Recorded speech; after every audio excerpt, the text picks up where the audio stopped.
Welcome to Shukla Study Point. आप सभी का स्वागत है आपके अपने YouTube channel Shukla Study Point में। आप लोगों के लगातार कमेंट्स आ रहे थे अधिन्यास पत्र कैसे तैयार करें या जो कॉलेज से हमको असाइनमेंट मिलता है उसको कैसे लिखा जाए।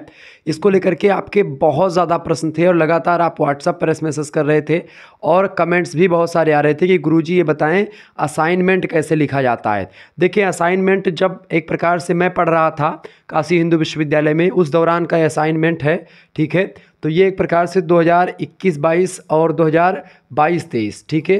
तो इसमें एक प्रकार से मैंने असाइनमेंट तैयार की थी, ठीक है। तो ये एक प्रकार से आप देखिए थोड़ा सा कि किस तरीके से आपको लिखना है असाइनमेंट में जो क्वेश्चंस पूछे जाते हैं वो क्वेश्चंस जो आपके मैंने रखे हैं, खास करके जो मैंने चैप्टर 1 चैप्टर 2 इस तरीके से पढ़ाया होगा उसका जो एक प्रकार से पीडीएफ वगैरह मैंने आपको दिया भी है। जो बच्चे कोर्स लिए हैं, कोर्स में शामिल हैं, उनको पीडीएफ दे दिया हमने। तो उस पीडीएफ में आपको उसके क्वेश्चंस के बहुत सारे क्वेश्चन जो आपके कॉलेज से मिल रहे हैं उसके आंसर आपको मिल जाएंगे। तो वो आंसर लिख दीजिएगा बड़े आसानी से, ठीक है। सबसे पहले समझते हैं अधिन्यास या असाइनमेंट होता क्या है। असाइनमेंट एक प्रकार से बेसिकली 15 नंबर का आपका एक प्रकार से या 25 नंबर का 20 नंबर का कॉलेज की तरफ से करवाया जाता है, जिसमें एक प्रकार से आपको नंबर दिया जाता है। आपका पेपर 70 नंबर का या 75 नंबर के आसपास का होता है। तो 30 नंबर आपके असाइनमेंट और आपके आंतरिक मूल्यांकन के अकॉर्डिंग दिए जाते हैं। तो 10 या 15 नंबर का असाइनमेंट हो सकता है या एक प्रकार से और भी कुछ। असाइनमेंट होता क्या, सबसे पहले समझिए। एक आपको 2-3 क्वेश्चंस दिए जाते हैं। कैसे क्वेश्चंस आपको मिलेंगे? 2 क्वेश्चंस या 3 क्वेश्चंस आपको दिए जाएंगे। कहा जाएगा इनमें से 2 क्वेश्चंस के उत्तर लिखें या 1 क्वेश्चंस के उत्तर लिखें एक सब्जेक्ट से, ठीक है। अब उस सब्जेक्ट में 2-3 क्वेश्चंस या 5 क्वेश्चंस आपको दे देंगे। उनमें से 2 क्वेश्चंस या 1 क्वेश्चंस का उत्तर आपको 5 पेज में 10 पेज में ऐसे लिखने के लिए आपसे जो टीचर होंगे वो बोलेंगे कॉलेज के, ठीक है। आपको सबके पास सेंड कर दिया जाएगा। उसमें आपको क्वेश्चन लिखा रहेगा और उसका उत्तर आपको लिख करके सबमिट करना है। आपको पेपर में एक प्रकार से कैसे आपको लिखना है, देखें, ये आपका पेपर होता है A4 साइज का, ठीक है। देखिए, ये आपका पेपर होता है A4 साइज का। आप देखें, हम लोग तो काशी हिंदू विश्वविद्यालय से थे, तो हम लोग तो जो है इस तरीके की जो इसमें लिखे हैं। किस तरीके के भैया? ये हमने A4 साइज का जो पेपर आता है इसको मैंने लिया, 1 रुपया ऐसे कुछ पड़ता है, इसको लेकर के और इसमें मैंने लिख करके और कर दिया। इसमें अधिन्यास पत्र में आप लाइन वाला भी एक प्रकार से कर सकते हैं। क्योंकि जब हम लोग पेपर दिए थे तो एक बार ऑनलाइन पेपर हुआ था, तो ऑनलाइन पेपर भी ऐसे लिख करके घर से ही बैठ करके लिख करके और भेज देते थे कोरोना में, ठीक है। अब इसमें क्या है कि आप जो है ये सीधा सीधा आप लिखने में दिक्कत होगी अभी, क्योंकि हम लोग एमए कर रहे थे, इस वजह से हमको पता था कैसे लिखना है। लेकिन आप लोग लाइन वाली लीजिएगा, एक कॉपी ले लीजिएगा, ठीक है। तो आप 5 पेज 6 पेज। अच्छा, एक बात और ध्यान रखेंगे, दोनों तरफ ना लिखिएगा, एक ही तरफ लिखिएगा। पन्ने में एक तरफ लिखना है, दोनों तरफ आपको नहीं लिखना है। और साथ ही साथ सारी वीडियो को अंत तक देखिएगा, तभी पूरी बात समझ में आएगी, बीच में छोड़िएगा मत। इसके साथ ही साथ आपको करना क्या है, आपको जैसे पेज में आप देखेंगे ज़्यादा चिन्ह उन्हें नहीं खींचना है, इससे टीचर जो होते हैं गुस्सा हो जाते हैं। आप एक लाइन ऐसे, एक लाइन ऐसे, बस ज़्यादा उसमें सजावटी ना करें। पहले पृष्ठ को आप एक प्रकार से छपवा भी सकते हैं। जैसे पहला पृष्ठ ये आपका है, ठीक है, पहला पृष्ठ ये है। अब इसमें पहले पृष्ठ में आप देख पा रहे होंगे मैंने कोई सजावट नहीं की है। अब यही चीज़ आप चाहें तो इसको कंप्यूटराइज करके छपवा करके आप उसमें फाइल में लगा सकते हैं। एक फाइल आपको खरीदनी होती है, ठीक है, 10 15 20 रुपये 25 रुपये की फाइल आती है। उसी फाइल में आपको ये पेज लगा देने हैं बढ़िया से, इसमें पेंच वगैरह करके, ठीक है। और हर एक पेज पे आप पेज नंबर भी डाल दीजिएगा, ये बात भी आप ध्यान रखेंगे। साथ ही साथ सबसे पहले आपको क्या करना है, सबसे पहले आप जो है अपने यूनिवर्सिटी का नाम डालेंगे, ठीक है। आप क्या डालेंगे भैया? आप अपनी यूनिवर्सिटी का नाम डालेंगे। जैसे कि मैं काशी हिंदू विश्वविद्यालय से था तो मैंने काशी हिंदू विश्वविद्यालय लिखा। इसके बाद डीएवी पीजी कॉलेज में हमने एडमिशन लिया था जानबूझ करके, ठीक है। चूँकि मेरा कैंपस भी हो सकता था, लेकिन मैंने एक प्रकार से कैंपस नहीं चूज किया था। मैं चूँकि क्लास ले नहीं पाता था, कैंपस में एक प्रकार से आपको अनिवार्य होता है। तो वहाँ पर आप जैसे आप राम मनोहर लोहिया से हैं या डीडीयू से हैं, तो उससे बहुत सारे कॉलेज अफिलेटेड हैं, बहुत सारे कॉलेज सरकारी प्राइवेट क्या हैं, अफिलेटेड हैं। तो सबसे पहले आप क्या लिखेंगे, ऊपर अपने एक प्रकार से यूनिवर्सिटी का नाम लिखेंगे, ठीक है। और इसके बाद में आप जो आपके कॉलेज है उस कॉलेज का नाम लिखेंगे, ठीक है। और कॉलेज का नाम पूरा लिखेंगे, हिंदी में बढ़िया बढ़िया, अंग्रेजी में जैसा आप लिखना चाहें, हिंदी अंग्रेजी दोनों में भी लिख सकते हैं। और या आप चाहें तो इस चीज़ को लिख करके और आप किसी राइटर से या किसी पेंटर से एक प्रकार से आप फोटो प्रिंट भी निकलवा सकते हैं अगर चाहें तो। बाकी अगर नहीं चाहें तो कोई दिक्कत नहीं होती है, ठीक है। इसको हिंदी में असाइनमेंट को हिंदी में अधिन्यास पत्र कहा जाता है।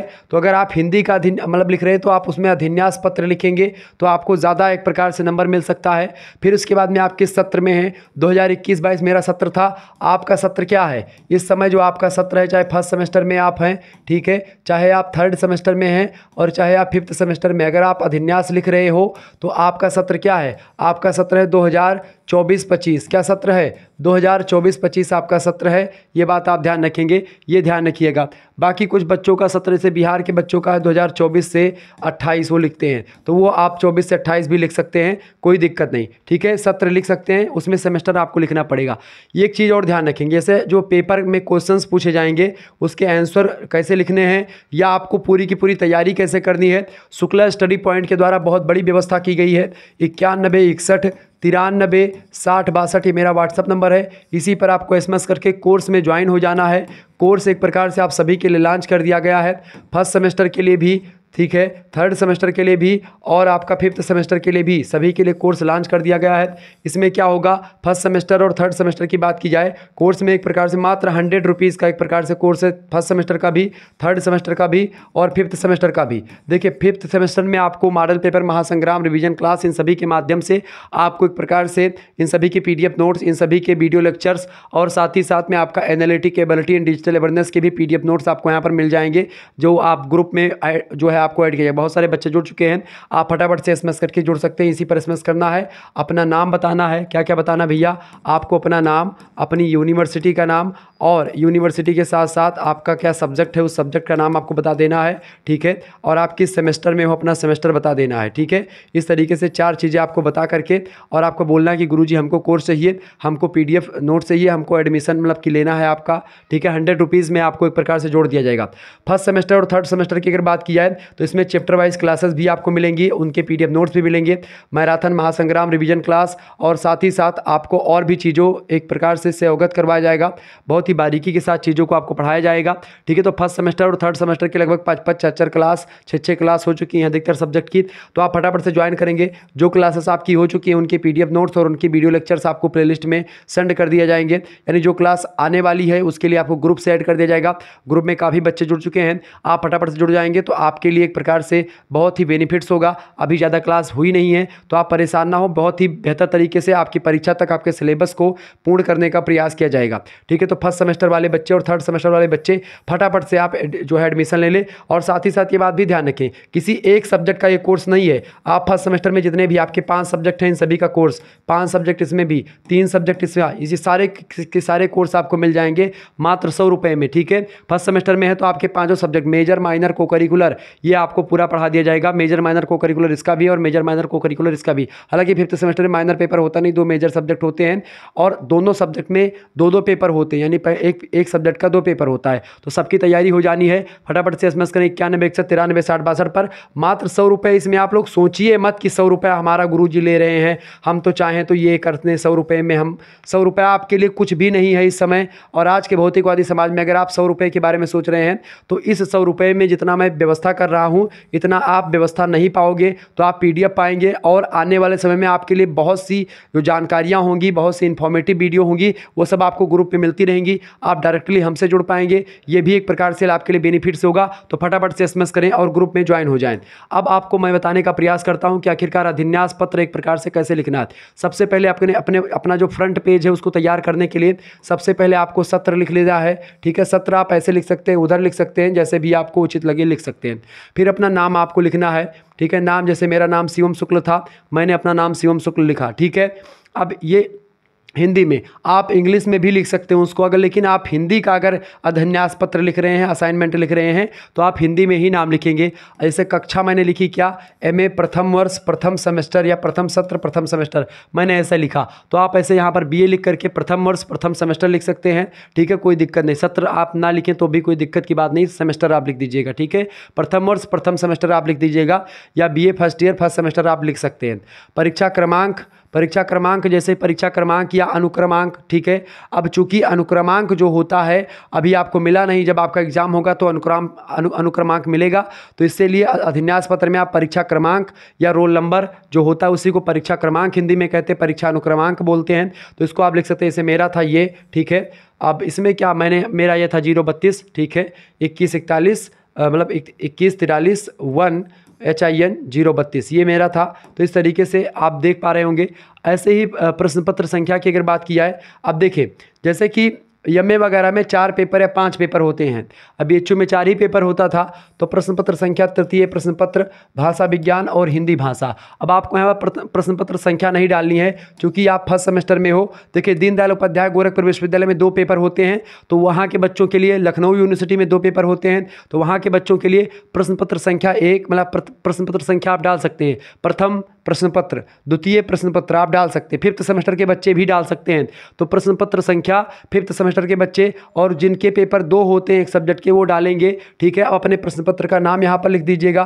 जैसे हिंदी 5th सेमेस्टर में आप हैं तो हिंदी का राष्ट्रीय काव्य आप पेपर 2, हिंदी का पेपर 1 या प्रथम प्रश्न पत्र में आप क्या डालेंगे, साहित्य शास्त्र और हिंदी आलोचना, ठीक है। तो पेपर 1 का या पेपर 2 का जो भी नाम होगा आप डालेंगे, ठीक है। तो प्रश्न पत्र का एक प्रकार से संख्या हो गई। प्रश्न पत्र शीर्षक नहीं, प्रश्न का शीर्षक, यहाँ पर पत्र थोड़ा सा गलत लिख गया था मेरा, ठीक है। प्रश्न का शीर्षक, अब प्रश्न आपसे क्या पूछा गया है या एक प्रकार से प्रश्न पत्र का जो शीर्षक था, प्रश्न पत्र के शीर्षक में आपको एक प्रकार से ये भी लिख देना है। आप एक हेडिंग रो डाल करके प्रश्न पत्र का शीर्षक में भाषा विज्ञान और हिंदी भाषा आप लिख सकते हैं, क्योंकि मेरे में था वो मैं आपको बता रहा हूँ। तो आपका जो भी होगा आप लिख दीजिए। समाजशास्त्र में आप पढ़ रहे हैं तो समाजशास्त्र फर्स्ट सेमेस्टर, समाजशास्त्र की मूलभूत अवधारणाओं का परिचय, ये आपका जो है प्रश्न पत्र का शीर्षक होगा। फिर उसके बाद में आपसे जो प्रश्न पूछा गया है या जिस प्रश्न को आपको लिखना है उस प्रश्न का एक प्रकार से लिखेंगे। जैसे कि हमसे पूछा गया था ध्वनि परिवर्तन की दिशाओं का विस्तार से वर्णन कीजिए, तो मैंने एक प्रकार से ये प्रश्न लिखा। अब आपसे जो भी प्रश्न पूछा जाएगा, जैसे आपसे पूछा गया है कि तुलसी के समन्वय की विराट चेष्टा तुलसी में है, इसकी व्याख्या कीजिए विस्तार से, तो आप बड़े आसानी से उसकी व्याख्या कर सकते हैं, ठीक है। तो यहाँ पर आप वो प्रश्न लिख दें प्रश्न पत्र मतलब प्रश्न के शीर्षक में। इसके बाद में आप एक प्रकार से कहाँ क्या कर सकते हैं, आप दिनांक चाहे तो ऊपर डाल दीजिए चाहे नीचे डाल दीजिए। अब मैंने तो नीचे डाला था, कोई दिक्कत नहीं हुई, ठीक है। देखिए प्राप्तकर्ता यानी जिसके पास एक प्रकार से आपको लिखना है, आप एक प्रकार से उनके लिए लिख सकते हैं आप अपने प्रोफेसर का नाम। जैसे हमारे प्रोफेसर सबसे प्रिय प्रोफेसर में से थे समीर कुमार पाठक जी, ठीक है। DAV में एक प्रकार से आप जो है अध्यापन कर रहे हैं, बहुत ही विद्वान आदमी हैं। तो अब तो प्रोफेसर हो गए, पहले डॉक्टर थे। प्रोफेसर एक प्रकार से जब वरिष्ठ हो जाते हैं व्यक्ति या 10 साल लगभग अध्यापन कर लेते हैं तो उनको प्रोफेसर की उपाधि एक प्रकार से मिलती है। तो प्रोफेसर समीर कुमार पाठक जी एक प्रकार से वो एक प्रकार से हमारे इस भाषा विज्ञान वाले पोर्शन को पढ़ा रहे थे। तो ऐसे आप प्राप्तकर्ता लिख देंगे, यानी जिसके पास आपको या जो भी आपके उस सब्जेक्ट के टीचर है उनका नाम आप लिख दीजिएगा। इसके अलावा दिनांक में एक प्रकार से आप जो दिनांक को डेट में लिख रहे हैं उस दिनांक को आप भेज दीजिए। जैसे मैंने 18 को लिखा था, 18 अप्रैल को 2022 में, तो आप ऐसे लिख सकते हैं, ठीक है। यानी जिस दिनांक को आपको जमा करना है उस दिनांक का नाम आप डाल दीजिएगा, ठीक है। तो इस तरीके से अधिन्यास का पहला पृष्ठ आपका तैयार हो गया। अब ठीक है, सेकंड पृष्ठ के लिए मैं एक प्रकार से एक चीज़ और आपको दिखाता हूँ कि कैसे लिखना है आपको। देखिए यहाँ पर एक प्रकार से आपको कुछ प्रश्न जैसे मैंने एक प्रकार से जो रखा था, अब इसमें मेरे पास कई अधिन्यास पत्र, ये देखें आप, हमने जो लिखा था तमाम अधिन्यास मेरे पास हैं। इन सभी की फ़ोटो, इन सभी की नोट्स भी, जो ये नोट्स हैं इसको आपको ग्रुप में ये नोट्स भी मैं सेंड कर दूंगा जो आपके लिए इंपॉर्टेंट होंगे। उस नोट्स को भी मैं एक प्रकार से जल्दी सेंड कर दूंगा आपके लिए, ताकि कोई दिक्कत ना हो। और भी नोट्स हमारे पास आप देख पा रहे होंगे, ये सब आपका है। देखिए ये एक प्रकार से हमारी जब ऑनलाइन क्लास हुई थी तो मैंने पूरा लिखा था, ठीक है। तो ये सब हमारे पास नोट्स रखे हुए हैं, इसकी फ़ोटो वगैरह करके मैं PDF बना करके आपके पास जब आप कोर्स में ज्वाइन हो जाएंगे तो आपके पास सेंड कर दिया जाएगा, ठीक है। जल्दी सेंड करेंगे तो आप परेशान ना हो उसके लिए। तो जैसे आपको लिखना कैसे, जैसे आपका उत्तर जो प्रश्न है तो आप दूसरे पेज में, अच्छा पेज नंबर इसे मैंने यहाँ पर 1 डाला 2 डाला, तो ऐसे आप डाल दीजिएगा 1 2 3 4, ठीक है, ताकि कोई मिसअंडरस्टैंडिंग ना हो। जैसे रीतिकाल की प्रमुख प्रवृत्तियों पर प्रकाश डालिए। अब हिंदी फर्स्ट सेमेस्टर के लिए बच्चों के लिए बहुत इंपॉर्टेंट है ये चीज़ें। अब इसका PDF जो है जो मैंने खुद ही लिखा है अपना, उसके माध्यम से मैं आपको बता दूंगा। अब यहाँ पर मैंने इस तरीके से लिखने का प्रयास किया, जो चीज़ें एक प्रकार से आपकी कॉपी भी लिख रहे हो तो ऐसे आप लिखने का प्रयास करेंगे। कॉपी में लिखते समय आपको एक प्रकार से क्या करना, कैसे लिखना है भैया, कॉपी लिखते समय आपको ऐसे कि आपने जो भी इंपॉर्टेंट चीज़ें हैं आप उसको एक प्रकार से हाईलाइट कर दें। जैसे मैंने लिखा कि हिंदी साहित्य का उत्तर मध्यकाल संवत 1700 से 1900 विक्रमी तक रहा। अब यहाँ पर आप काले पेन से अगर लिख देंगे तो ये एक प्रकार से दिखाई पड़ेगा कि हाँ, बच्चे को एक प्रकार से फैक्ट भी पता है, तो एग्जामिनर की निगाह वहीं पर जाएगी और आपका नंबर बढ़ जाएगा। ठीक है, क्योंकि लिखित परीक्षा में क्या होता है, एग्जैक्ट कोई आंसर नहीं होता है, ना कोई आंसर सही ना कोई आंसर गलत होता है। आंसर बहुत सही और ज़्यादा सही, बहुत सही होता है तो नंबर आपके, जैसे 10 नंबर का पेपर है, 10 नंबर का क्वेश्चन है तो उसमें आपको 4-5 नंबर देता है बेसिकली एग्जामिनर, लेकिन जब आपको फैक्ट तमाम दिखते हैं उसको तो वो नंबर एक प्रकार से 8 से 9 नंबर तक दे देता है उस उत्तर में। ठीक है, तो फैक्ट पर ध्यान रखें। जैसे जॉर्ज गिरिसन का नाम मैंने लिखा, इन्होंने कहा कि इसे रीति काव्य कहा। आचार्य रामचंद्र शुक्ल का नाम आया, मैंने उसको काली हेडिंग से लिखा, रीति काल कहा उन्होंने। ठीक है, मिश्र बंधुओं ने और गणेश बिहारी मिश्र, मिश्र बंधुओं में कौन शामिल थे, गणेश बिहारी मिश्र, श्याम बिहारी मिश्र और सुखदेव मिश्र, ये 3 मिश्र जो थे इन्हीं को मिश्र बंधु कहा जाता है। इन्होंने अलंकृत काल कहा, आचार्य विश्वनाथ ने, प्रसाद मिश्र ने श्रृंगार काल कहा, ऐसे ही रमाशंकर रसाल ने इसे कला काल कहा। तो इस तरीके से आप देख पा रहे होंगे सारी चीज़ें, लेकिन शुक्ल जी का जो मत है एक प्रकार से वो रीतिकाल सबसे प्रासंगिक है, नगेंद्र ने भी उसी को कहा। तो इस तरीके से आपको लिखना है और चीज़ों को आप देखें आपको ज़्यादा बनावटी नहीं लिखना, जिससी आपकी राइटिंग है आप साफ़ सुथरा लिखेंगे आपको नंबर मिलेगा। इस तरीके से मैंने लिखा था, मुझे एक प्रकार से बढ़िया नंबर मिला था, 25-25 नंबर का होता था लगभग, आपको एक प्रकार से 20 या 22 नंबर हमको मिल गए थे। हालांकि वहाँ पर जितने नंबर मिलते हैं, अगर आप प्राइवेट में पढ़ते तो आपको और ज़्यादा नंबर मिल सकते हैं, सरकारी में है तो आपको एक प्रकार से 25 नंबर का है तो 20 ही नंबर मिलेगा। मिलेंगे फिर हम नेक्स्ट वीडियो में, तब तक के लिए जय हिंद जय भारत। आप सभी का बहुत बहुत धन्यवाद हमारे से जुड़ने के लिए। इसी प्रकार से अपना प्यार बनाए रखेंगे।